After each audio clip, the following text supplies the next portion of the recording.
اللہ کے نبی علیہ الصلوۃ والسلام نے امت کی عورتوں پر کیسے احسان فرمائے اور امت کی عورتوں نے نبی علیہ السلام کے لیے اپنے آپ کو کس قدر بے چین و بے قرار کیا، یہ ہم کو جاننا چاہیے۔ امت کے مردوں پر اللہ کے نبی کے بہت احسان ہیں، امت کے مردوں نے بھی بہت قربانیاں دی ہیں، لیکن امت کی عورتوں پر نبی علیہ السلام کا کتنا بڑا احسان ہے، شاید دنیا کی بہت زیادہ بہنیں اس بات کو نہیں جانتی۔ جس وقت اللہ کے نبی اس دنیا میں بھیجے گئے تھے، جو آج اور کل ہمارے پورے ہندوستان نہیں بلکہ پوری دنیا میں میلاد کے موقع پر خوشی کا ماحول نظر آ رہا ہے کہ نبی علیہ السلام کی پیدائش کا موقع ہے، میلاد النبی کا موقع ہے، ولادت رسول کا موقع ہے، ربیع الاول کا مہینہ ہے۔ اس قسم کی کئی طرح سے خوشیاں انسانوں کے دلوں میں، ان کی آنکھوں سے، ان کے چہروں سے، ان کے خوش ہونے کے انداز سے نظر آ رہی ہے۔ لیکن جب آج سے 1500 سال پہلے تقریباً جب نبی علیہ السلام پیدا ہوئے اور آپ اس دنیا میں بھیجے گئے اور آپ 40 برس تک بغیر نبی بنائے گئے مکے میں زندگی گزارے ہیں، آپ نے اپنی آنکھوں سے عورتوں کے ساتھ جن سلوکوں کو ہوتا ہوا دیکھا تھا، رونگٹے کھڑا کر دینے والا وہ تصور ہے۔ نبی علیہ الصلوۃ والسلام نے جو دیکھا، امت کی عورتوں کے ساتھ جو زیادتی،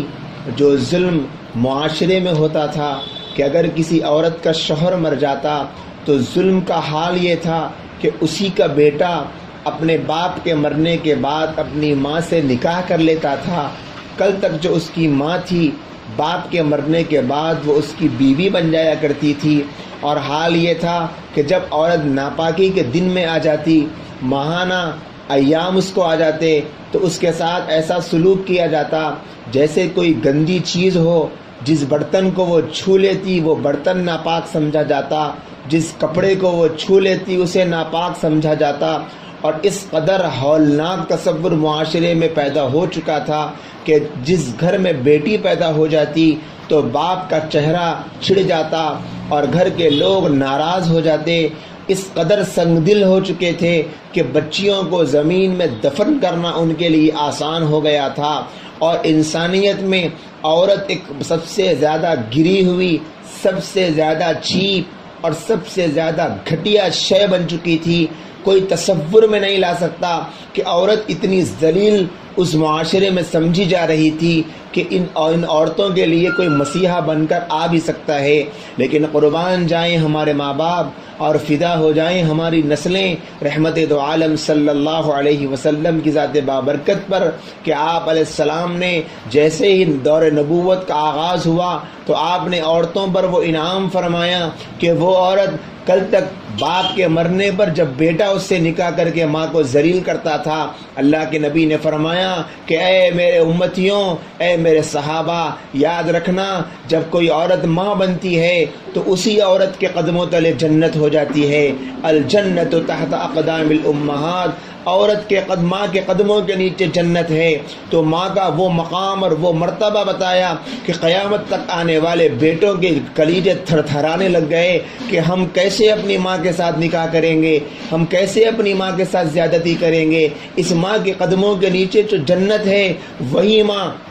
جسے کل تک پیروں کی جوتی بنا کر رکھ رہے تھے، نبی علیہ السلام نے انہیں ایسا مقام دیا کہ اسی ماں کے قدموں میں اپنی جنت سمجھنے لگ گئے۔ اور جس بیٹی کو مار کر دل کو سکون اور چین ملتا تھا، اسی بیٹی کی پیدائش پر نبی علیہ السلام مدینے میں بیٹھے ہیں، حضرات صحابہ سے کہتے ہیں کہ دیکھو فلاں گھر میں نور کی برسات ہو رہی ہے، ذرا معلوم تو کرو کہ اس گھر میں کیا عمل ہو رہا ہے۔ دوسرے دن صحابہ نے آ کر عرض کیا کہ اللہ کے رسول، ہم نے دیکھا کہ اس گھر میں کل رات میں بیٹی پیدا ہوئی ہے۔ تو آپ علیہ السلام نے فرمایا بیٹی کے پیدا ہونے کی وجہ سے اللہ تبارک و تعالیٰ اس گھر میں رحمتوں کا نزول فرما رہے تھے، تو جس بیٹی کو لوگ مایوب سمجھتے تھے اسی بیٹی کو رحمت کا سبب قرار دیا، اور جس بیٹی کو مایوب سمجھتے تھے فرمایا جس کے گھر میں 3 بیٹیاں ہو اور وہ جوانی تک پہنچے، اس کا باپ ان کی عزت کی حفاظت کرے، انہیں علم سکھائے،